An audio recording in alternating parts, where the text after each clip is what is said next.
When my daughter was 14, wife and I decided we would buy a car for her to use on her 16th if she proved herself to be responsible, got good grades, etc. There would be a contract of sorts to ensure we were all on the same page. The stipulations were continuing good grades, good attitude, she could only bring one friend with her somewhere, to begin with. We had to know where she was, and the obvious too, don't drink and drive, and don't text and drive. We made it clear that we were buying the car, but it was for her to use. We got the car, a 2012 Honda Civic. She has a summer job right now, it's summer break so she's out doing stuff with her friends, etc. In a few months she will be off to college. Everything was going swimmingly. Until someone on that Nextdoor app started posting pictures and videos of bad drivers in the area. And lo and behold, my daughter was posted with her face down as she texted and rolled through a stop sign. Once with her face down in her phone at a stoplight. I was livid. My wife was the one who showed it to me.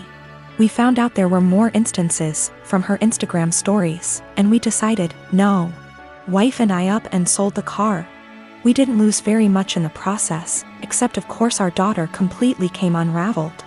It's so unfair, I didn't hurt anyone, everyone's doing it. How am I supposed to get to work? What about when I go to college? Well, we said no, it's not unfair, you hurt us by being a shitty, irresponsible driver. No, not everyone's doing it. You can walk, ride your bike, or take the bus, and as for college, you don't need the car to get to and from classes, and again, ride your bike or walk. She tried to play the "how can you send your daughter to college without her safety in mind?" card, and I said, well, now you're concerned about safety? And she just up and screamed. This has everyone in our life up in arms and divided. Her grandparents think we're being over the top and awful, that grounding her would have sufficed.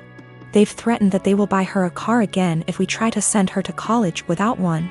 The car is already sold, so there's no going back. I think what we did was absolutely correct, that actions have consequences and we would be in the wrong to pull back from that. In terms of her going to college? Well, she made that choice. She had a car, it came with certain stipulations, she disobeyed us, and now she pays the price. My ex and I divorced 3 years ago. She was cheating, but at this point I don't care about the relationship anymore. The pending lawsuit has nothing to do with her or him, but rather their actions. My ex and I have a son 13M that we split time with 50//50. He's a great kid that interests have changed a lot tbh as I imagine more kids / teenagers tend to do through the years. One thing my son was heavily into at some point was Legos. He used to play with them all the time, and personally I think they're a great toy for different reasons. I used to love playing them with him, and to this day I still collect boxes that I leave unopened as a collection. Well, when my ex and I divorced, she got with someone who loved Legos more, I guess. From what I know, he loves making creations and building the sets in. I don't care.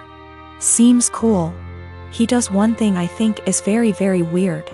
He uses crazy glue so the sets can't break or pieces can't be lost. It seems so weird to me. The issue is, I was out of town for all of 3 days last week for medical reasons.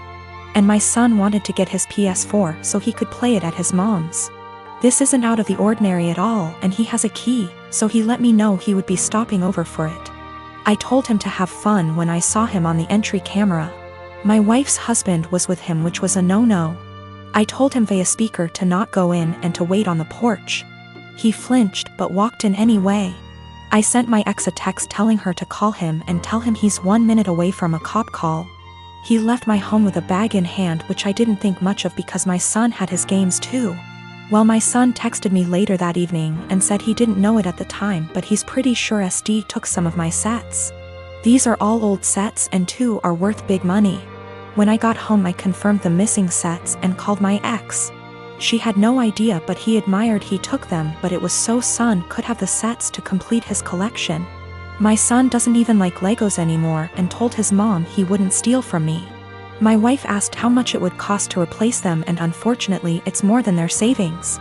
Actually, it would take their house down payment plus more. I told them if they didn't pay in 2 weeks I was suing and pressing charges.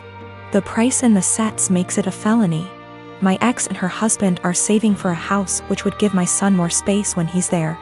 But those sets were going to help pay for his education someday or a home of his own. I filed the police report and have talked to a lawyer, and we're moving forward with the suit. Everyone is calling me a joke because they are just toys, but I don't get it. They are worth real money.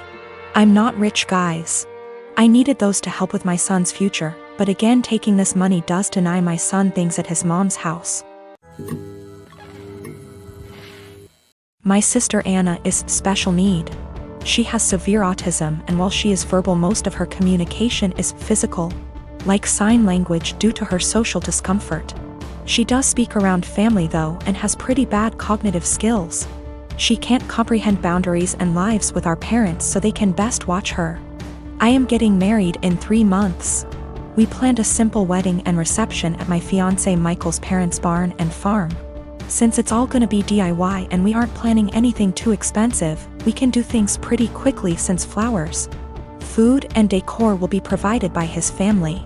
I sent out invites last week and I asked that Anna not come. I told my parents I understood that would mean they may not show up, but it was just a heads up. Why no Anna? She has an issue with touching Michael and trying to kiss him. At times when we were at my parents' house, Anna would try and grab Michael's hands, try to lean in to kiss him, or would have a really bad shutdowns if she wasn't allowed to be directly next to him. We've tried speaking to her, but there's only so much we can do when she doesn't really understand. I told my parents I just want one day for Michael to be my partner and not Anna's comfort person. They called me selfish and asked how I expected them to agree to something like this. They told me Anna is disabled and may never experience a wedding of her own, and while I have Michael for probably the rest of our lives, she'll have no one, and that Michael and I can be a little more understanding to the reality of her life. I feel like a total ass, and what they're saying has really gotten to me, and I'm starting to question my decision. My parents called me letting me know they won't be coming and that it's best I don't bring Michael around anymore since I've chosen some man over my sister. They told me that Anna wanting to kiss Michael and hug him is normal for a woman her age, and that she doesn't understand what her feelings mean.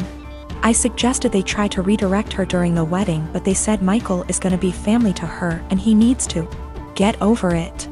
I suggested they watch the wedding via web, and they said that's not fair and that they deserve to see things in person. I asked if I could pay for someone with proper credentials to watch her that day while they attention, and they asked what I would do when they died, and if I'd pawn her off every time. I dropped the unfortunate truth bomb that I don't want to put any more of my life aside for Anna anymore. I did it up until I turned 18. And that Anna is not my life's responsibility and I won't be her keeper. I assured them I'd pay for her care, but if she's okay doing this to Michael, then I worry for if I ever do choose to have children and what she'd do to them. They said I was sick for suggesting she'd do anything to my future children and hung up on me. They sent a lengthy text telling me not to contact them until I could do the right thing.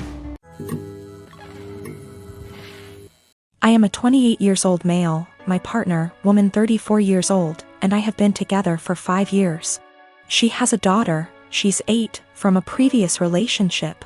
Right off the bat, it was made known I had fertility issues and likely wouldn't ever be able to father a child. I moved slow in the relationship, although I had fallen in love with her fast. When things got serious, I overheard her telling her sister she was concerned that I might be an aggressive type person because of the amount of scars I have. I didn't want her scared away, so I told her I had a bad childhood and left it at that. A little over 2 years into our relationship, I felt somewhat comfortable opening up, and for the first time I told her exactly why I'm infertile, which is a direct result of an injury I suffered due to trauma as a child. She was really empathetic, and I was just thankful I had found the one I want to spend my life with that also came with a kid I adore. Fast forward to last summer. My partner and her friend decided to play an impromptu prank on me. I came home from work. There were multiple positive pregnancy tests in the bathroom. My partner announced she was pregnant. I started freaking out. A happy freak out cause I thought I had hit the lottery with the slim to none chance I have. They both started laughing. The tests were from the friend and not my partner. I was pretty much devastated and felt really let down that my partner would actually pull a prank like that. At first she was shocked by my reaction and said, "I thought you'd know it was a joke considering your circumstances."